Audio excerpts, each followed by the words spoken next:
कौटिल्य के अर्थशास्त्र का सिद्धांत सीधा कहता है कि पड़ोसी शत्रु होता है, लेकिन पड़ोसी का पड़ोसी मित्र हो सकता है और पड़ोसी का दुश्मन सबसे बड़ा मित्र हो सकता है।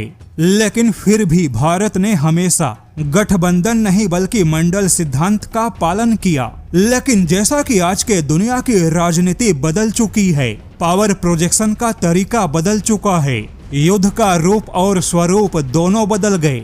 इसी दुनिया ने इतिहास के सबसे बड़े दुश्मनों को समय के साथ बड़ा मित्र बनते देखा। लेकिन आज जो मित्र है कल वह दुश्मन भी हो सकता है। जैसा कि इतिहास में अमेरिका और जापान से बड़ा कोई दुश्मन नहीं था। लगभग यूरोप के सभी देशों ने आपस में कई सालों तक युद्ध किया, लेकिन बाद में यूरोप, अमेरिका, जापान यह सारे मित्र बन गए। इन्होंने खुद को गठबंधन में बांधा, लेकिन भारत ने कभी गठबंधन पे भरोसा नहीं किया और हमेशा मंडल वाले सिद्धांतों का पालन किया। हालांकि अब भारत ने अपने दुश्मनों को चेतावनी दे दी है कि बदलते समय के साथ भारत भी मंडल से गठबंधन की ओर जा सकता है, क्योंकि खबर है कि भारत ने 2+1 ग्रुपिंग बनाने पर विचार किया है। अगर सीधे शब्दों में कहे तो भारत यहाँ पे ग्रीस और साइप्रस के साथ में औपचारिक गठबंधन की तैयारियां कर रहा है। पश्चिमी एशिया के कुछ कूटनीतिक चैनलों का दावा है कि भारत यहाँ पर सैन्य गठबंधन बनाने से पहले भारत अपने रणनीतिक पैकेज तैयार कर रहा है। ऐसा पैकेज जो कि भारत विरोधी तुर्की के तैयारियों को रिसेट करेगा, यानी कि Bharat multi domain power kit का पूरा स्ट्रक्चर बना रहा है। भारत के इस प्रकार के मल्टी डोमेन पावर किट में तीनों सेनाओं का अभ्यास शामिल होगा। साइबर सिक्योरिटी, क्षेत्रीय चुनौतियों जैसी तमाम चिंताएं शामिल होंगी।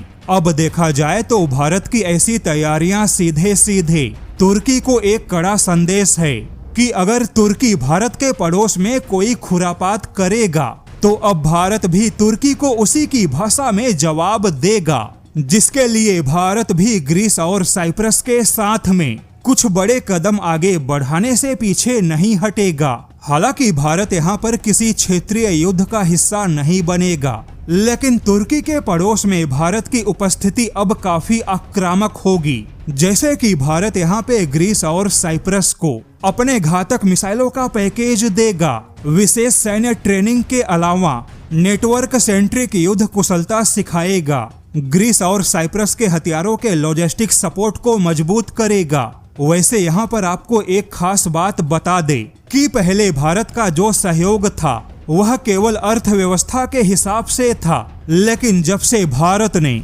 हथियारों के निर्यात में कदम रखा, भारत भी अरबों डॉलर के हथियारों के व्यापार में हिस्सेदारी बटाने लगा। तब से भारत ने भी कई सारे देशों के साथ में सैन्य सहयोग की ओर तेजी से कदम बढ़ाया। यहाँ पर आपको एक और विशेष जानकारी बता दे, अभी तक साइप्रस हमेशा तुर्की के सामने कमजोर था, क्योंकि साइप्रस भले ही यूरोप का पूर्ण सदस्य है, लेकिन साइप्रस एक पश्चिम एशिया का देश है।